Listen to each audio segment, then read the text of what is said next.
ఇట్లా సముద్రపు బీచ్ అంచున నడుచుకుంటూ వెళ్తే కొంత దూరం పోయిన తర్వాత వ్యూ టవర్ అని కనిపిస్తూ ఉంటుంది. వ్యూ టవర్ ఇంకా లోపలికి అలో అయితే చేయలేదు విజిటర్స్ని. అట్లాగే చుట్టుపక్కల పిల్లలు ఆడుకోవడానికి పార్క్ అయితే ఉంది. ఇంకా మనకి ఈ రోడ్డు బీచ్ రోడ్లోని ఎదురుగా సముద్రంలో వాళ్ళకి ఎంత దూరాన్ని ఉన్నా కూడా అర్థమయ్యేటట్టుగా లైట్ హౌస్ చాలా ముఖ్యమైనది. ఇక్కడ సముద్రపు అంచున ఖచ్చితంగా లైట్ హౌస్ అనేది ఉండాలి. సముద్రంలోకి వేటకెళ్ళే వాళ్ళందరికీ కూడా దారి తిరిగారంటే లైట్ హౌస్ పైన రాడార్ తిరుగుతుంది కదా, రాడార్ వల్ల వాళ్ళకి లైట్ వెలిగి వాళ్ళకి సిగ్నల్స్ అయితే అందుతాయి. ఇది ఇక్కడ ఒడ్డు, ఇక్కడ తీరం ఉంది, ఇది మన ఏరియా అని అప్పుడు బోట్లని అయితే ఒడ్డుగా అయితే తీసుకొస్తూ ఉంటారు. చాలా బాగుంది లైట్ హౌస్, చాలా బాగా ఎత్తులో కూడా ఉంది. ఎంత దూరం నుంచి అయినా సముద్రంలో వాళ్ళకి కనిపిస్తుంది. సిగ్నల్స్ కరెక్ట్గా అందే విధంగా ఉంది. కన్యాకుమారిలోని వ్యూ టవర్ పాయింట్ ఏదైతే ఉందో, వ్యూ టవర్ పాయింట్ ఎక్కారు పైకి. 15 రూపాయలు టికెట్, హాఫ్ అన్ అవరే టైం అంట. అది ఆన్లైన్ పేమెంట్ ఫోన్పే ద్వారానే చేయాలి, క్యాష్ తీసుకోరంట. ఈ విధంగా ఈ వ్యూ పాయింట్ టవర్ ఎక్కిన తర్వాత, పైకి ఎక్కిన తర్వాత దాదాపు లైట్ హౌస్ కూడా చాలా ఎత్తుగా ఉంటాయి. దాదాపు లైట్ హౌస్ దాదాపు మనం సమానంగా ఉన్నాం అన్నట్టుగా ఎత్తుగా అయితే ఉంది. వ్యూ పాయింట్ బాగుంది చూడటానికి.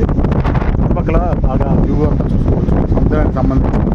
అలాగే దాదాపు కొండ మీద భూభాగానికి సంబంధించి దాదాపు బాగా ఎత్తుగానే కట్టారు. చుట్టుపక్కల వ్యూ కూడా బాగా కనిపించేట్టుగా బాగుంది చూడటానికి వ్యూ పాయింట్.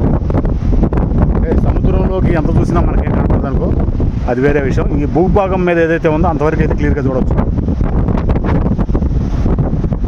బాగుంది వ్యూ పాయింట్. పక్కనే వ్యూ పాయింట్ వచ్చే దారి, అక్కడ చిన్న కౌంటర్ కనిపిస్తుంది కదా, ఆ కౌంటర్లో పేమెంట్ చేసి ఈ దారిలో లోపలికి అయితే రావాలి. ఈజీగానే ఉంది రావటం.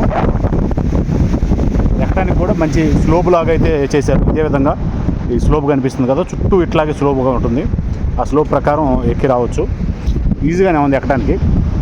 అట్లాగే టైం లిమిట్స్ కూడా ఉదయం 5:30 నుంచి అలౌ చేస్తున్నారు. దీనికి టైమింగ్స్ కూడా రాసి ఉన్నాయి. ఉదయం 5:30 నుంచి అలౌ చేస్తారు, సాయంత్రం చీకటి పడే వరకు 6:37 అట్లా.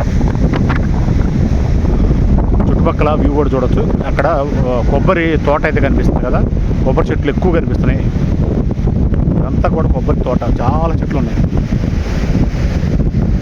ఇదంతా కూడా బీచ్ రోడ్డు వెంట ఉన్న దృశ్యాలు. బాగుంది. సముద్రంలోకి ఎంత చూసినా కూడా అంతే అనుకో, మనకి సముద్రం వైపు మనకి లోపల ఎంత నీళ్ళే కాబట్టి పక్కన ఉన్న ఈ పార్కును చూద్దాము. దీని పక్కనే ఉంది పార్కు. ఏదైతే వ్యూ పాయింట్ ఎంట్రన్స్ ఉందో దాని పక్కనే పార్క్ ఉంది. ప్రస్తుతానికి ఇంకా పార్కులోకి ఎవరు రాలేదు. అక్కడ మేనేజ్మెంట్ వాళ్ళు కొంతమంది అయితే కనిపిస్తున్నారు. పిల్లలు ఆడుకోవడానికి బాగా పనికి వస్తుంది. బాగుంది, కొంచెం కలర్ఫుల్గా బాగా డిజైన్ చేశారు పార్క్ ఏరియా అంతా. ఇట్లా కన్యాకుమారి మొత్తం తిరిగి చూడాలంటే ఒక రోజు సాలదేమన్నట్టుగా అనిపిస్తూ ఉంది.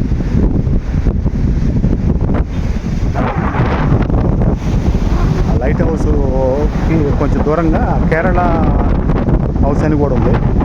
కేరళ హౌస్ కొంచెం గ్రీన్ కలర్లో బోర్డు వేసి కనిపిస్తూ ఉంది. ఇట్లా చాలా ఉండి ఈ కొండ మీద ఇంకా తిరిగి చూస్తే మనం ఓపికగా తిరిగి చూడాలి, కానీ చాలా ఉంటాయి. ఇక్కడ దగ్గరలో నెమళ్ళు బాగా ఉన్నట్టుండి, నెమళ్ళు అరుపులు బాగా వినిపిస్తున్నాయి. అంటే కొబ్బరి తోట అది ఉంది కాబట్టి కొబ్బరి తోటలో ఎక్కువ నెమళ్ళు ఉన్నాయి ఎట్టుకుంది నాకు అనిపిస్తుంది. నెమళ్ళ అరుపులు ఇక్కడ వినిపిస్తున్నాయి క్లియర్గా. ఇందాక ఏదైతే భగవతి మాత గుడి దగ్గర నెమళ్ళు ప్రహరీ గోడ మీద తిరుగుతున్నాయో అట్లా ఇక్కడ కూడా నెమళ్ళు అరుస్తూ ఉన్నాయి. ఇంకా ఏదైతే సన్సెట్ గురించి కూడా ఆ లాస్ట్కి వెళ్తే వెస్ట్ సైడు అది సన్సెట్ ఏరియా, అటు కూడా వెళ్దాం, నిదానంగా చూసుకుంటూ వెళ్దాం. ఇప్పుడు మనం సన్ రైజ్ చూసిందేమో ఇటువైపు, ఏదైతే వివేకానంద స్టాచ్యూ ఉందో, అమ్మవారి గుడి ఉందో, భగవతి మాత గుడి దగ్గర నుంచి సన్ రైజ్ని అయితే చూసాము. పూర్తిగా దీనికి ఆపోజిట్ ఈ భూభాగం నుంచి ఆ అంచుకి మొత్తం కలిపి సన్ రైజ్ పాయింట్ నుంచి సన్సెట్ పాయింట్ క్లియర్గా మనకి 1 కిలోమీటర్ ఉంటుంది అంతే, అంతకంటే ఎక్కువ దూరం ఉండదు. సంగమం ఏదైతే ఉందో అరేబియా, హిందూ, బంగాళాఖాతము ఈ 3 సముద్రాలు కలిసిన చోట దేనికి దానికి ఏ సముద్రం ఆ సముద్రానికి విడివిడిగా కలర్స్గా కనిపిస్తూ ఉంటాయి అంటారు. ఈ వ్యూ పాయింట్ మీద నుంచి చూస్తుంటే ఎట్లా ఉంటుందంటే, ఇది పైన ఆకాశము సూర్యుడు ఏ దిశలో ఏ విధానంలో ఉంటే ఆ మబ్బులు అది నీళ్ళ మీద పడి అట్లా కనిపిస్తూ ఉంటుంది. కొంచెం దూరంగా బాగా లాంగ్లో చూసినట్టయితే బాగా నీలం రంగులో కనిపిస్తున్నాయి. తర్వాత కలర్ తక్కువగా కనిపిస్తున్నాయి. ఆ తర్వాత లైట్ గ్రీన్గా, లైట్ ఎల్లోగా ఇక్కడ పూర్తిగా వచ్చేటప్పటికి ఇంకో కలర్గా కనిపిస్తూ ఉన్నాయి. అట్లాగే ఈ కింద పక్క మనం చూసినట్లయితే ఈ రాయి మీద ఆ సముద్రుడు ఆ రాయిని ఎట్లా తడుపుతున్నాడంటే గడియకి తలస్నానాలు అన్నట్టు పూర్తిగా అడుగడుగు తడుపుతూనే ఉన్నాడు. ఆ రాయి మాత్రం లేక అట్టాగే సైలెంట్గా పడిపోయింది. వ్యూ పాయింట్ కింద దిగుతా ఒకసారి ఎన్ని ఫ్లోర్లో ఉందో ఒకసారి వీడియో ప్రాజెక్ట్ చూపిద్దామని. కింద ఫస్ట్ పిల్లర్ కనిపిస్తుంది కదా, ఒకటి, తర్వాత రెండోది, 3, 4,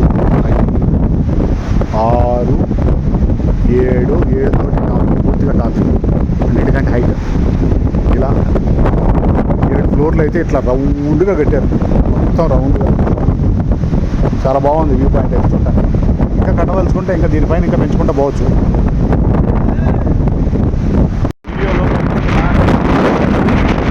ఇది అంతా కూడా సాయంత్రానికి సన్సెట్ టైం. ఇది సన్సెట్ టైంలో మనం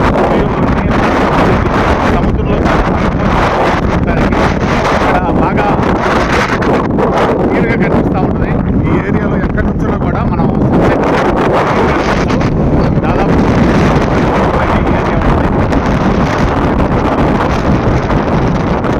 గాలి విపరీతంగా పడటం వల్ల మనము సన్ రైజ్ చూసింది. నేను కొంచెం జూమ్ చేసి చూపిస్తాను. మనకు విగ్రహం కనిపిస్తుంది కదా, అక్కడి నుంచి సుమారు 2 కిలోమీటర్ల దూరం పడమర వైపు వచ్చిన తర్వాత ఇక్కడ బ్యూటిఫుల్ సన్సెట్ చూడడానికి అయితే మంచి లొకేషన్ అయితే చాలా బాగుంటుంది. అక్కడి నుంచి ఇప్పుడు ఏదైతే మనకి 133 అడుగులు తమిళ కవిది తిరువళ్ళ వార్ ఆయన విగ్రహం దగ్గర నుంచి మనకి ఇప్పుడు సుమారు 2 కిలోమీటర్ల దూరంలో నేను జూమ్ చేసి చూపించడం జరుగుతూ ఉంది. అక్కడి నుంచి ఈ ఏరియా అంతా కూడా షాపులు అయితే బోల్డర్ షాప్స్ ఉన్నాయి, ఇంకా ఓపెన్ చేయలేదు.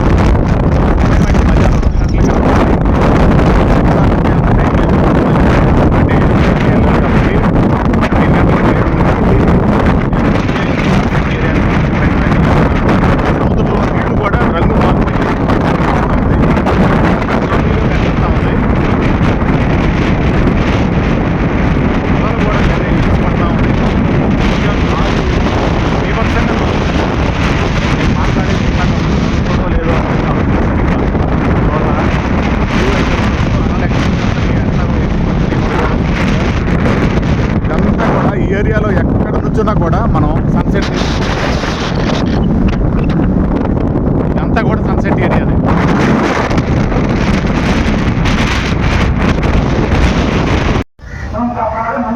సన్సెట్ వ్యూ పాయింట్ నుంచి నేషనల్ హైవే వైపు వచ్చే దారిలో మంచి మీల్స్ అయితే కనిపించింది. హోటల్లో భోజనానికి అయితే కూర్చున్నాను. వాళ్ళు మామూలుగా చేప ముక్కతో ఇస్తున్నారు. చేప ముక్క నాకు ఎందుకు తినడం ఇష్టం లేదు.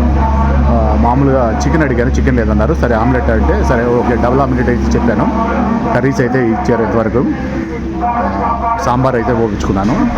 ఆమ్లెట్ వచ్చిన తర్వాత చూద్దాం.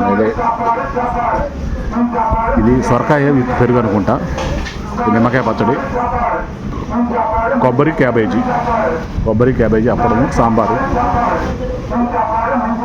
ఆమ్లెట్ వస్తే నీట్గా తినచ్చు, బాగుంటుంది. సరిపోయింది. మైక్ పెట్టి అనౌన్స్మెంట్ చేసి మరీ రోడ్డు మీద నుంచి పిలుస్తున్నారు. మైక్ అనౌన్స్మెంట్ ఖచ్చితంగా కంటిన్యూగా మోగుతూనే ఉంది మైక్. చిన్నగా చెప్తాను ఎలా ఉందని. భోజనం చేస్తుండగానే ఆమ్లెట్ అయితే వచ్చింది. ఇది డబుల్ ఆమ్లెట్ అంట. ప్లేట్లో సగం ఉంది కరెక్ట్గా. అదేమంటే డబుల్ ఆమ్లెట్ అంటే అవును కొంచెం గుడ్లు చిన్నగా ఉన్నాయి అంటున్నాడు. ఎగ్గు చిన్నగా ఉన్నాడు సైజు. చూద్దాం టేస్ట్. పెప్పర్ వేసాను దీని మీద అంతా కూడా, బాగానే ఉంటుంది. భోజనం చేసిన హోటల్ నీల్ సాగర్ అని ఉంది కదా, నీల్ సాగర్ అంటే హాల్స్, రూమ్స్, రెస్టారెంట్ మొత్తం కలిపి దాంట్లో ఉన్నట్టుగా అయితే చూపిస్తూ ఉన్నారు. జస్ట్ నేను మీల్స్ వరకు తిన్నాను. మీల్స్ ఒక డబుల్ ఆమ్లెట్ మొత్తం 130 రూపాయలు అయితే తీసుకున్నారు. పర్లేదు, అంతా బాగానే ఉంది. కానీ రైస్ కొంచెం లావు రైస్, ఇటువైపు మనకి రైస్ కంటే ఇక్కడ కొంచెం లావు రైస్ వాడతారు. బాగానే ఉంది. కాకపోతే ఇక్కడ పెరుగు అనేది కరెక్ట్గా దొరకదు. పెరుగుని మజ్జిగ చేస్తారు, మజ్జిగ తోటి తినాలి పెరుగు అన్నం అనేది. అదొక్కటే కొద్దిగా మైనస్గా ఉంది. మిగతా అంతా బాగానే ఉంది. ఆమ్లెట్ బాగా వేసాడు. కొంచెం సైజ్ తక్కువ ఉన్న ఆమ్లెట్ టేస్ట్గానే ఉంది. ఉల్లిపాయలు కరెక్ట్గా వేసాడు. 130 రూపాయలు ఓకే, వర్తే. 3.5 ఇవ్వచ్చు మొత్తానికి కలిపి. 5కి 3.5. బాగుంది, పోయింది. కరెక్ట్గా ఇది నేషనల్ హైవే ఏదైతే ఉందో ఇక్కడ నేషనల్ హైవే 44 ఇక్కడ 0 పాయింట్ ఉంటుంది, దాని దగ్గరలోనే ఉంది. ఇక్కడ నుంచి 0.6 కిలోమీటర్ దూరంలో ఉంది, వెళ్ళాలి ఇప్పుడు ఇటువైపు. మనకి వీడియోలో కనిపిస్తున్న దృశ్యం అంతా కూడా పెద్ద రోడ్డు అయితే కనిపిస్తుంది కదా, ఈ రోడ్డు అంతా కూడా నేషనల్ హైవే 44 ఏదైతే కాశ్మీర్ నుంచి కన్యాకుమారి వరకు అయితే రోడ్డు ఉందో నేషనల్ హైవే 44, ఆ రోడ్డుకు సంబంధించి ఇది పూర్తిగా ఎండ్ పాయింట్ అనమాట. కాశ్మీర్లో స్టార్ట్ అయ్యి ఇక్కడ కన్యాకుమారి వరకు నేషనల్ హైవే 44 4112 కిలోమీటర్లు అయితే మన భారతదేశంలోనే అతి పెద్ద పొడవైన జాతీయ రహదారి. దానికి సంబంధించి ఎండ్ పాయింట్ కూడా ఒకసారి చూద్దాం. ఎండ్ పాయింట్ ఇట్లా బోర్డు కూడా క్లియర్గా పెట్టుకోవడం జరిగింది, ఎండ్ పాయింట్ అని. National highway authorities of India, ministry of road transport and highways, ఇది చూడొచ్చు. నేషనల్ హైవే 44 రోడ్ ఎండ్, ఇది 0 పాయింట్ అని అంటారు ఇక్కడ కన్యాకుమారి ఏరియాలో. నేషనల్ హైవేకి సంబంధించి ఇది 0 పాయింట్. ఇది దాటి ముందుకెళ్ళాలంటే ఇక దారి లేదు, అక్కడ ముందుకు వెళ్ళడానికి అవకాశం లేదు, ముందు సముద్రమే కనిపిస్తుంది కదా, అది విషయం. ఈ నేషనల్ హైవే 44 యొక్క ప్రాధాన్యత ఏంటంటే, ఎవరైనా సాధారణంగా కాశ్మీర్ నుంచి కన్యాకుమారి అనేది మాట వరుసకు కూడా అంటుంటాము, ఆ మాట వరుసగా అనే దాంట్లో ఇది నిజంగా నిజం అనమాట. కాశ్మీర్ నుంచి కన్యాకుమారి వరకు ఉన్న రోడ్డు నేషనల్ హైవే 44 మన దేశంలోని అతి పొడవైన జాతీయ రహదారి, 4112 కిలోమీటర్లు. ఇది 0 పాయింట్. ఇప్పుడు బస్సు వస్తుంది కదా, ఇది కన్యాకుమారి టౌన్లో నుంచి బస్ స్టాండ్ నుంచి అయితే బస్సు వస్తుంది. ఇది నేరుగా ఈ రోడ్డు నేరుగా ఎండ్ పాయింట్ దాకా పోయే పని అయితే శ్రీనగర్ వరకు వెళ్ళగలుగుతాము ఇదే రోడ్లో నేషనల్ హైవే 44 పట్టుకొని. అట్లాగే ఇంకొకటి ఇటు యారో మార్క్ అయితే చూపిస్తుంది కదా, కోవలం అని ఈ రోడ్డు, కోవలం రోడ్డు. లారీ వస్తుంది కదా, చిన్న లారీ, మినీ లారీ వస్తుంది, ఇది కోవలం రోడ్ అంటారు. కోవలం అనేది ఇక్కడ పక్కనే బీచ్ ఉంది, కోవలం బీచ్ ఫేమస్. సన్సెట్ చూడొచ్చు అక్కడ కోవలం బీచ్లో. సన్ రైజ్ చూడటం కుదరదు కానీ సన్సెట్ అయితే చూడొచ్చు. ఇక్కడ నుంచి ప్రజెంట్ ఇక్కడ మనకు కనిపించే లొకేషన్ నుంచి సన్సెట్ చూడాలంటే 1.5 కిలోమీటర్ పోవాలి. సన్సెట్ పాయింట్ అక్కడ బోర్డు కూడా పెట్టుంది.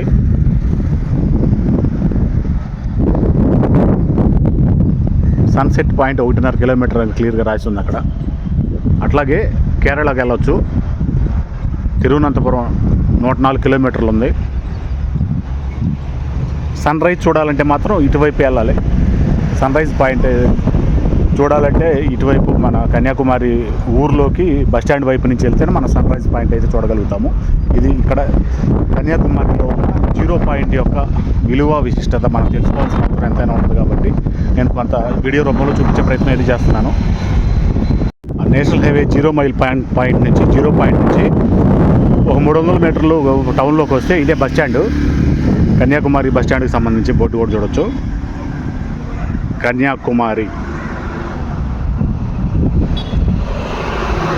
Kanyakumari bus stand. ఇదంతా కూడా రోడ్డు చూడొచ్చు ఎట్లా ఉందో, లోపలికి వెళ్ళే దారి. అదంతా కూడా బస్ స్టాండ్కి సంబంధించిన బిల్డింగు. ఇటువైపు ఒక ఎంట్రన్స్, అటువైపు ఒక ఎంట్రన్స్ ఉంది. ఆ బస్ ఆగి ఉంది కదా, ఇప్పుడే బస్సు ఒకటి వచ్చింది బయటికి, అటువైపు ఒక ఎంట్రన్స్ ఉంది. In out. ఇప్పుడు ఇంకో బస్సు వస్తుంది లోపలికి. ఇదంతా కూడా ప్రైవేట్ బస్సులు కాబట్టి మెయింటెనెన్స్ గురించి పెద్దగా పట్టించుకోవట్లేదు. ఇక్కడంతా కూడా అంత గందరగోళంగా ఉంది. ఇప్పుడే ఇట్లా ఉంది, వర్షాలు పడ్డది ఇంకా మరీ రోడ్లుగా గుంతలు అయిపోతాయి. బస్ స్టాండ్ మెయింటెనెన్స్ గురించి ప్రైవేట్ బస్సులు అంతా నడుస్తూ ఉంటాయి కాబట్టి ఇక్కడ ఆర్టీసీ సర్వీస్ లేదు. మరిలో ఒక వెడ్డింగ్ సెరమనీ ఫ్లెక్సీ అయితే గట్టిగా కనిపించింది. కొంత ఇక్కడ ఆచార వ్యవహారాలు కూడా కొంత తెలుసుకున్నట్టుంటుందని చూపిస్తున్నాను. స్నేహ శ్యామ్ అంట పేర్లు, పెళ్ళికొడుకు పెళ్ళికూతురు పేర్లు. ఇది ఫంక్షన్ హాల్కి సంబంధించి కేకేఎం మహల్ చాలా బాగా పెద్ద హాలే. 1 2 3 4 5 ఫ్లోర్లో ఉంది. మొత్తం 5 ఫ్లోర్లో ఉంది ఫంక్షన్ హాల్ మొత్తం. ఎంట్రన్స్లో చూడవచ్చు అరటి గెలలు, కొబ్బరి బోండాలు ఎట్లా పెట్టారు, చాలా బాగా పెట్టారు. ఇక్కడ దాదాపు వీళ్ళు అవటానికి తమిళనాడు అయినా కూడా ఎక్కువగా ట్రెడిషన్ అంతా కూడా కేరళ ట్రెడిషన్ ఎక్కువగా ఫాలో అవుతూ ఉంటారు. వెల్కమ్ డ్రింక్ కూడా చూడవచ్చు ఎలా పెడుతున్నారు. పెద్ద పెద్ద గాజు జగ్గులు లాంటి వాటిలో వెల్కమ్ డ్రింక్ అయితే రెడీ చేసి అంతా గాజు గ్లాసుల్లోనే పోస్తున్నారు వెల్కమ్ డ్రింక్ అంతా. ఇక లోపలికి వెళ్ళడం ఎందుకులే అని నేను బయట వరకు కొంతవరకు, ఇది రోడ్డు మీద కాబట్టి నేను చూపించే ప్రయత్నం చేశాను. తమిళనాడులో కన్యాకుమారిలో వెడ్డింగ్ సెరమనీ. స్నేహ వెడ్స్ శ్యామ్, ఫస్ట్ అమ్మాయి పేరు, తర్వాత అబ్బాయి పేరు.